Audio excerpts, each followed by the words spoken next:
마가복음 2장 1절부터 5절입니다. 마가복음 2장 54쪽이네요.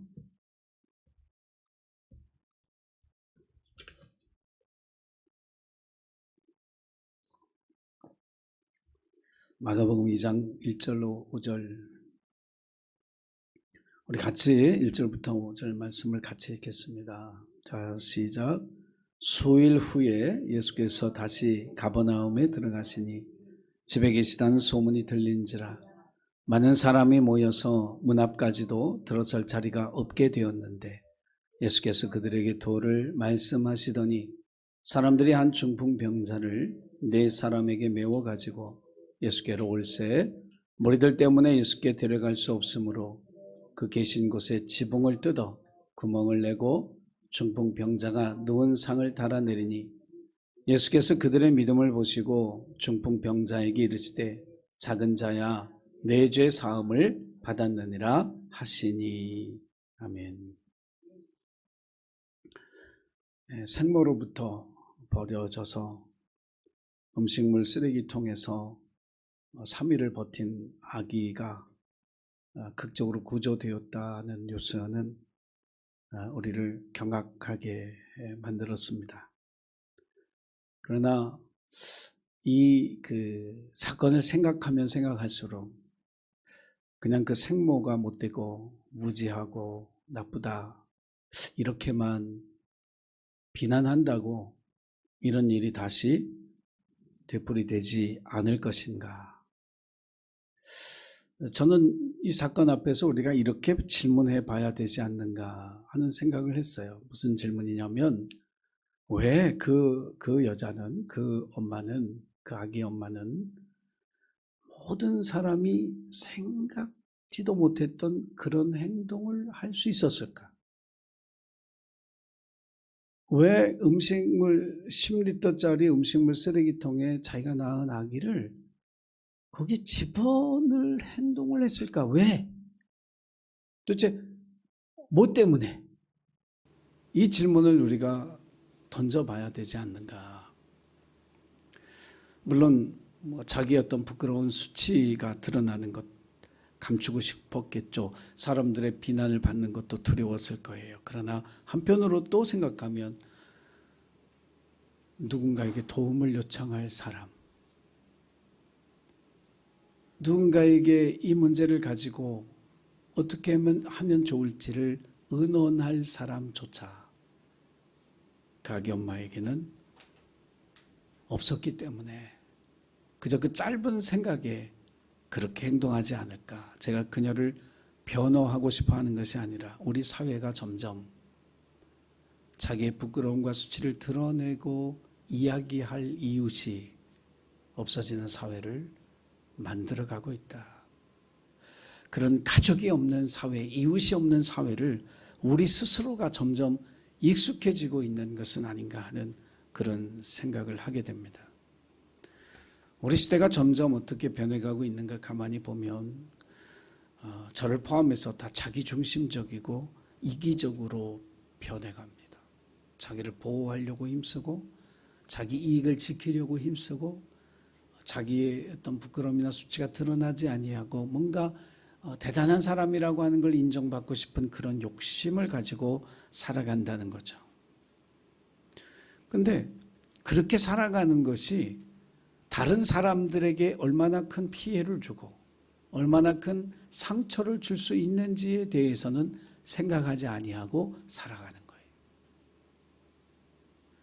다윗같이 영성을 가진 사람도 한번 탐욕에 딱 사로잡히니까 다른 생각을 안 하잖아요.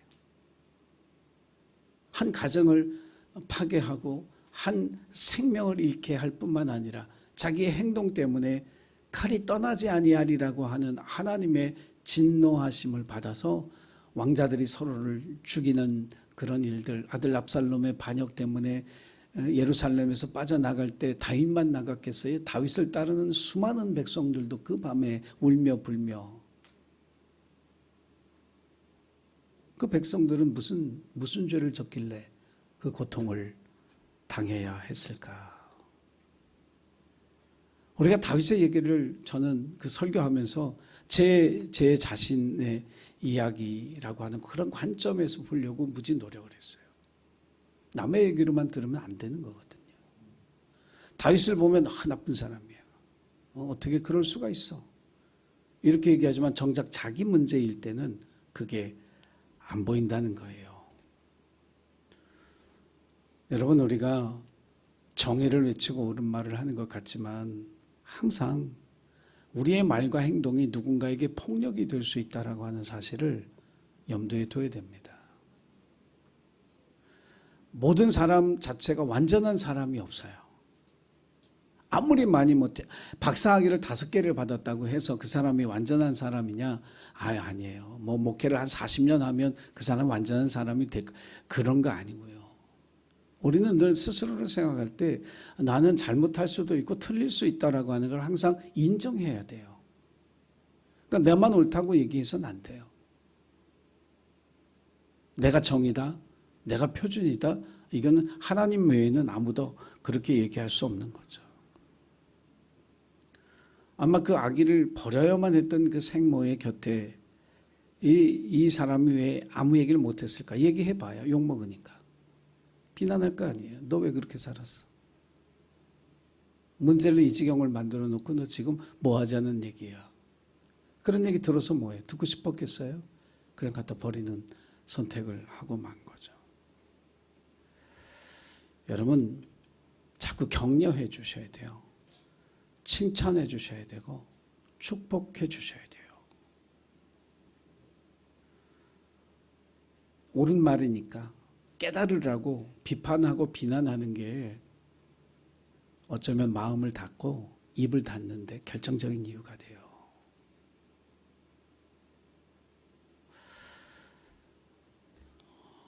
은혜의 생활을 하는 그리스도인들은요, 칭찬하고 격려하고 축복하는 말, 그것을 통해서 입을 열고 마음을 열 줄 아는 하나님의 사람이 되어야 할 줄로 믿습니다.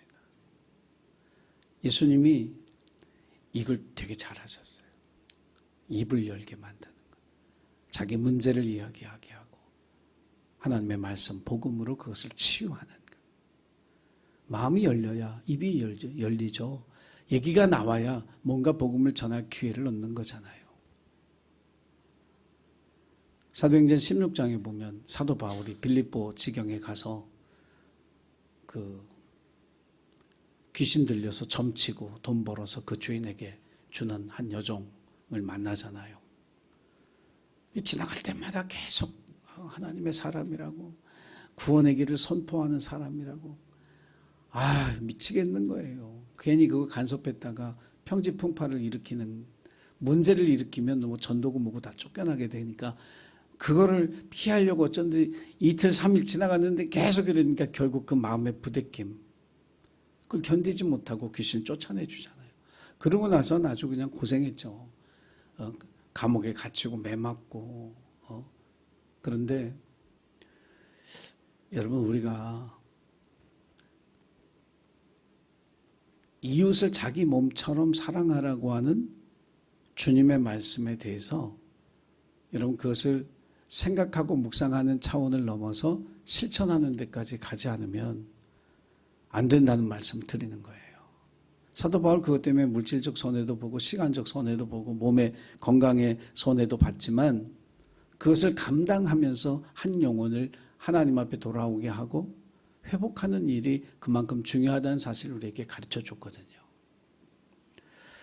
그래서 우리가 하나님의 은혜를 받고 살아가는 저와 여러분은 하나님을 사랑하고 이웃을 사랑해야 하는 이 거룩한 큰 계명을 항상 기억하고 이웃을 사랑할 줄 아는, 그것을 실천할 줄 아는 성도가 되시기를 주의 이름으로 부탁을 드립니다. 본문 말씀에 보면 들것에 실어서 움직여야만 하는 중풍병자가 한 사람 등장합니다. 이 이야기를 읽을 때마다 그런 생각이 들어요. 좋은 친구를 사귀어야 된다. 인생이 어렵고 힘들 때 들것을 들어줄 수 있는 그런 친구가 있어야 된다. 여러분 모두에게 그런 친구가 있기를 축원합니다. 동시에 여러분이 그런 친구가 되시기를 주 이름으로 부탁을 드립니다. 더군다나 이 친구들은 이 중풍병자를 예수님에게로 데려갔잖아요.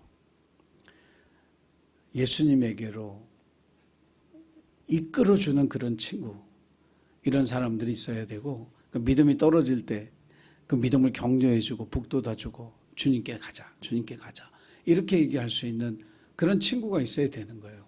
또한 우리가 그런 친구가 되어야 할 줄로 믿습니다.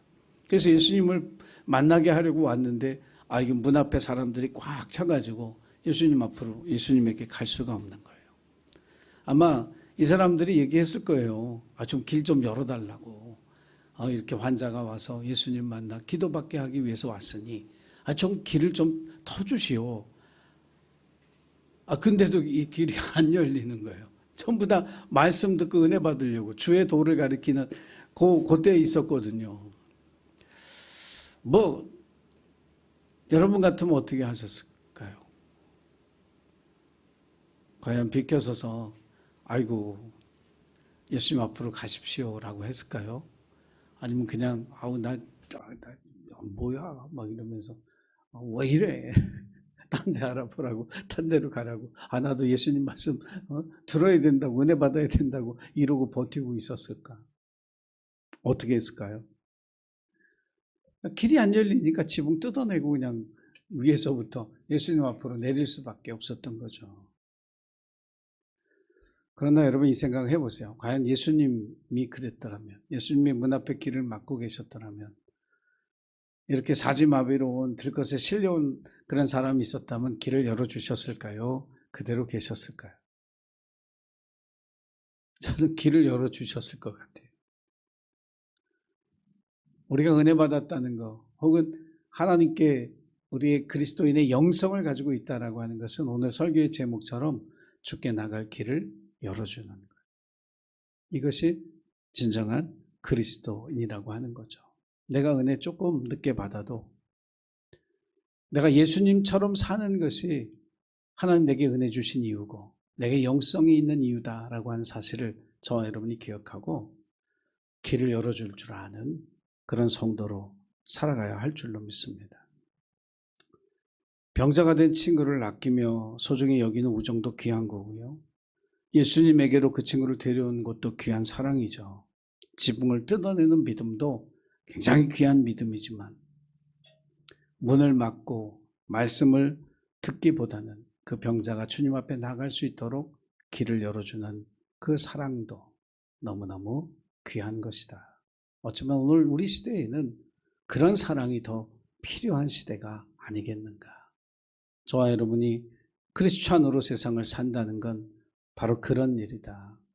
나 자신보다 공경에 처해 어려움을 겪고 있는 이웃을 먼저 돌아볼 줄 아는 그 눈과 마음을 갖는 것, 이것이 우리의 영성이 되어야 할 줄로 믿습니다.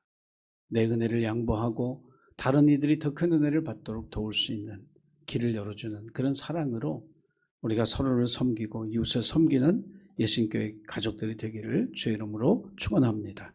기도하겠습니다. 사랑의 주님, 악하고 험한 세상이지만 그리스도인으로 부름받은 우리들이 주님께 나아가는 길을 만들고 그 길을 열고 많은 이들이 예수 찾아와 생명 얻고 구원받고 기쁨과 소망을 회복하는 그 일을 위해 우리에게 주신 은혜로 우리에게 주신 영성으로 길을 만들어가는, 길을 열어가는 우리의 삶이 되도록 축복하여 주옵소서.